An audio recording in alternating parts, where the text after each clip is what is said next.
دیر سی دیر تک سونے والے توجہ دی۔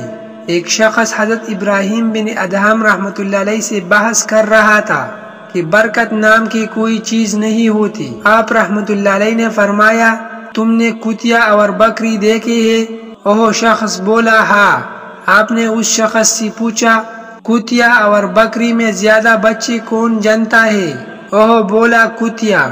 آپ نے فرمایا، تمہیں بکریاں زیادہ نظر آتی ہے یا کتی؟ وہ بولا بکریاں۔ حضرت ابراہیم بن ادہم فرماتے ہیں، حالانکہ بکریاں ذبح ہوتی ہیں مگر پھر بھی کم نہیں ہوتی، تو کیا یہ برکت نہیں ہے؟ اسی کا نام برکت ہے۔ پھر وہ شخص بولا، ایسا کیوں ہے کہ بکریوں میں برکت ہے اور کتوں میں نہیں؟ آپ فرماتے ہیں، بکریاں رات ہوتی ہی فوراً سو جاتے ہیں اور فجر سے پہلے اٹھ جاتے ہیں، اور یہی نزول رحمت کا وقت ہوتا ہے، لہذا ان میں برکت حاصل ہوتی ہے۔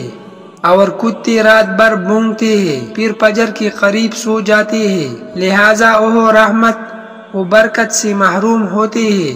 پس یہ غور و فکر کا مقام ہے۔ آج ہمارا بھی یہی حال ہے۔ ہم اپنے راتوں کو فضولیات میں گزارتے ہیں اور وقت نزول رحمت سو جاتے ہیں۔ اسی وجہ سے آج نہ تو ہمارے مال میں برکت ہے، نہ ہی ہمارے اولاد میں، اور نہ ہی کسی دوسری چیز میں برکت رہ گئی ہے۔ وظننت أنا أني بذلك حزت غنى فوجدت أني خاسر فتلك مظاهر